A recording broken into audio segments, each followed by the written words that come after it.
Yo, what's up, crew? You're tapping into the rawest Dana Owens' latest news straight from Newark to your screen. Queen Latifah might look like the chill queen of primetime TV now, but the path here is crazier than any movie she's headlined. We're talking late-night gun flashes, a brother lost in a split second, and a courtroom stare-down that would freeze the bravest rapper. Stick around because we're unpacking it all in one nonstop ride. But here's the twist nobody tells. Every headline you remember is only half the picture. Tonight, I'm serving the whole plate. Queen Latifah's scandal update without a rumor tag. You'll see how one loaded handgun nearly derailed a platinum career, why a simple favor for her brother led to a lifelong scar on her heart, and how a feud with Foxy Brown lit up hip-hop at the peak of the 90s. No censors, just verified facts that hit harder than a Jersey bass line. And because we gossip like friends here, I'm breaking it down in words you can quote later. I'll show you the carjacking that left her boyfriend bleeding beside her, the legal checkpoints she hustled through before Hollywood would sign the next big check, and the surprise blueprint she's building to flip an entire neighborhood. By the time we're done, you won't just know Queen Latifah, you'll feel every punch the world threw at Dana and every punch she threw back.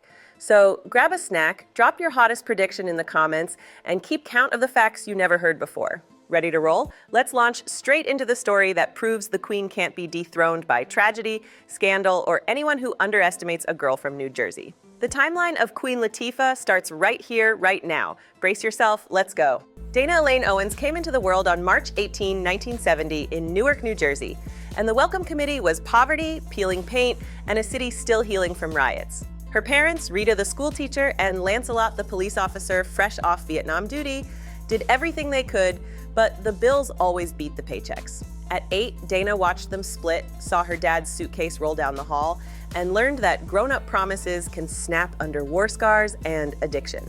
Rita shifted into superhero mode, juggling 2 extra jobs so Dana and her brother Lancelot Junior could stay in Catholic school. The apartment was cramped, yet Rita filled it with music, discipline, and the rule that homework trumped everything. Every morning, Dana heard gospel from the radio. Every night, she fell asleep to her mom grading papers by a flickering lamp. That rhythm carved work ethic deep into her bones. School wasn't gentle. Dana was the tallest girl in class, the curviest by miles, and the easy target for every kid who thought jokes were currency. Even gym class felt like a spotlight on her body. Worse, a teenage babysitter abused her, an event she buried so deep she forgot how to breathe whenever anyone hugged her. She didn't tell her parents for 14 years, carrying the secret like a brick in her backpack. Escape came through beats. Borrowing her cousin's crate of records and a friend's busted turntable, she started spinning at high school dances under the name Queen Latifah, Arabic for delicate, kind, and very much the opposite of what rap radio assumed a girl could be. By 17, she was rocking local talent shows, trading verses with male crews, and finishing algebra between rehearsals. The confident stage persona masked a shy kid who still checked the fridge before asking friends to stay for dinner. The first record deal landed before graduation. The single Wrath of My Madness blasted across college stations, announcing that a woman could spit bars without stripping respect from herself or anyone else. UNITY followed, and suddenly, "Who You Callin' a Beer" was echoing from minivans and corner stores alike. With royalty checks finally rolling in, she bought Rita a house, cleared old debts, and whispered a private promise to build affordable homes for other Jersey families someday.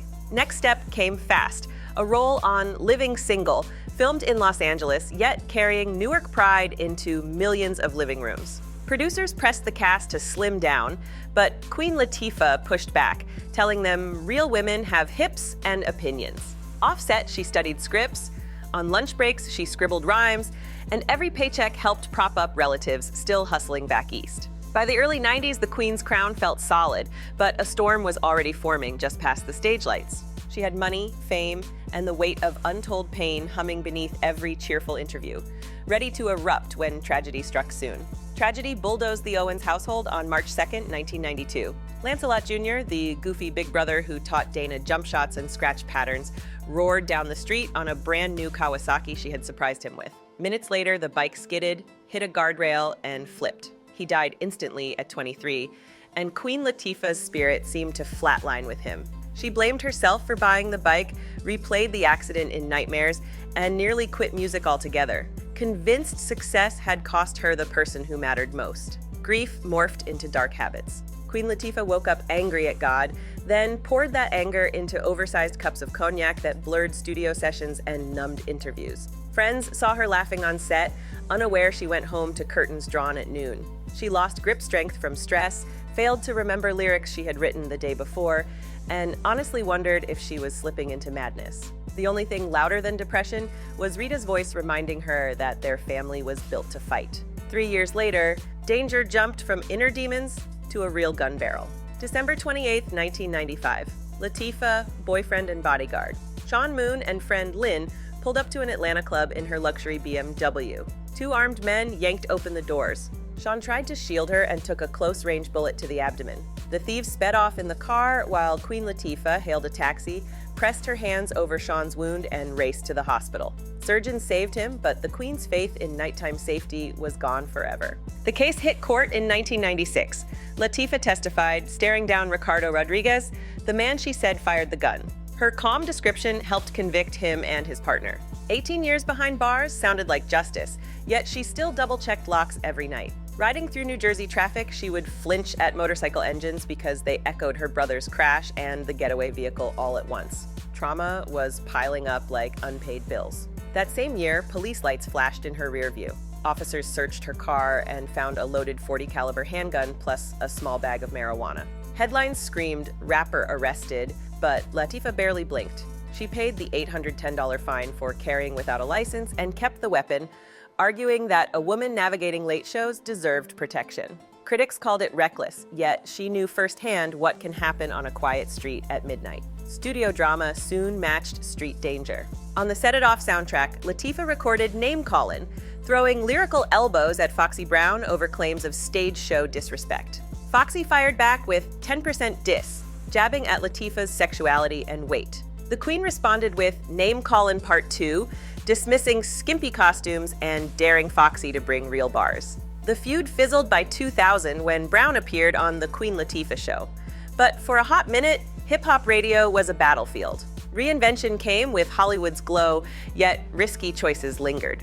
In 2002, police stopped her for weaving on an LA freeway. Breathalyzer numbers topped the legal limit. She pleaded no contest to reckless driving, avoided a DUI, and issued herself a brutal pep talk. One more bad decision and the empire collapses. That night, she poured every bottle in the house down the sink and switched to tea so she could memorize scripts without slurring. While cameras rolled, private life shifted again. Rita developed heart failure in 2004, then the rare autoimmune disease scleroderma. Queen Latifah paused tours to turn medications, doctor notes, and meal plans into her new set list. She installed a defibrillator in Rita's chest, hired nurses when she had to fly, and FaceTimed from trailers to make sure lunch had the right sodium level. Caregiving drained her, but also recharged purpose. Protecting family was the original dream, and nothing tops Mission 1. Between hospital visits, she spoke up about depression, racism, and sexism.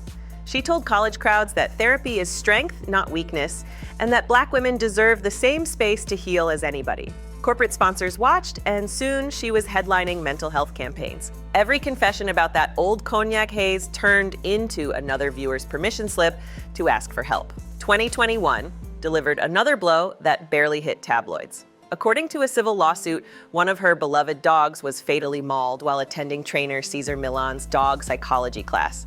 The suit alleged Millan's pit bull attacked, and that staff hid the truth by blaming a car. Millan denied it, but the loss was real.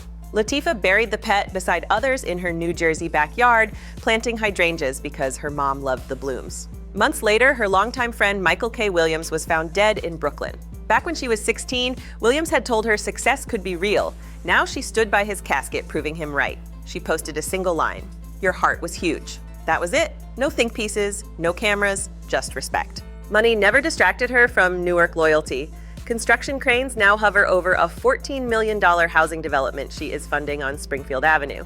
The complex mixes affordable units with market-rate apartments, giving families who hustle like Rita once did a safe roof, a courtyard, and a view where downtown skyline meets corner store nostalgia. When banks hesitated, Queen Latifah wrote personal checks to keep concrete pouring.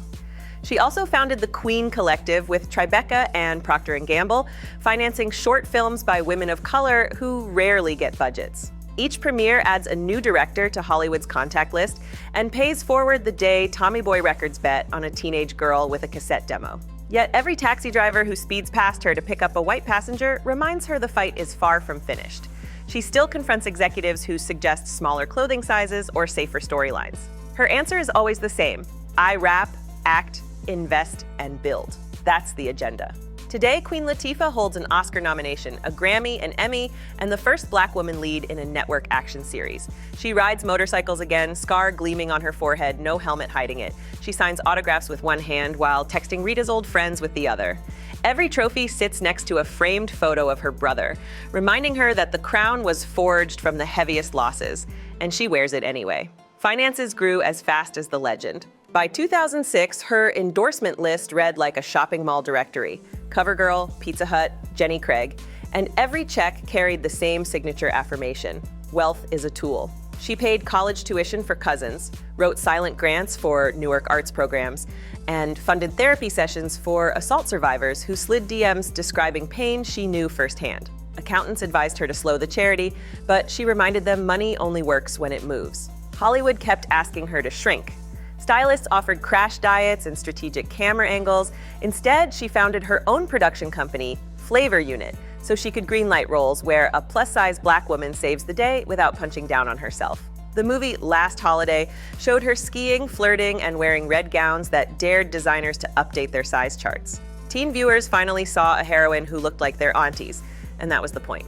Hip-hop still hears echoes of You and I Tie. Whenever a rapper slaps the microphone out of a woman's hand, someone presses play on that track and the room changes. The lyrics outlawed street harassment, demanded respect for Black women's bodies, and did it all over jazz horns. Critiques called it too serious, but the anthem went platinum and snagged a Grammy, proving seriousness sells when the beat slaps. 2 decades later, the song plays at rallies beside megaphones and still fits the moment like fresh sneakers. Ask Queen Latifah what lesson ties these chapters together, and she'll drop 3 words: resilience beats hype. She says every tragedy trained her to do push-ups on broken concrete.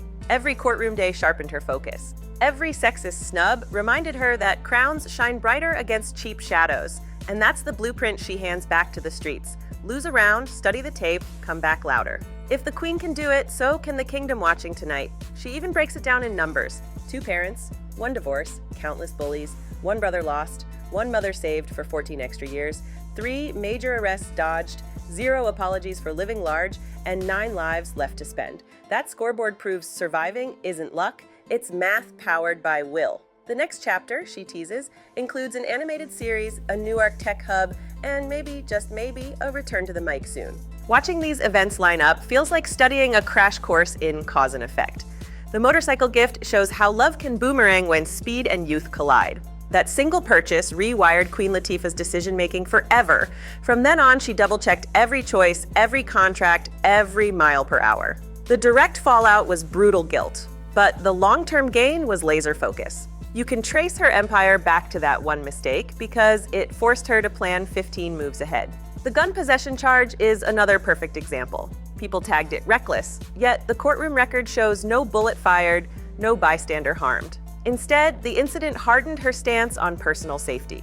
She invested in trained security, built safe travel protocols for touring artists on Flavor Unit's roster, and quietly funded community self-defense programs. What looked risky on the surface actually created a ripple of safety for dozens of performers who copied her blueprint and kept danger at bay. Then there's the Foxy Brown feud. Rap beefs often end careers, but Queen Latifah flipped it into a live demonstration of lyrical skill and conflict resolution.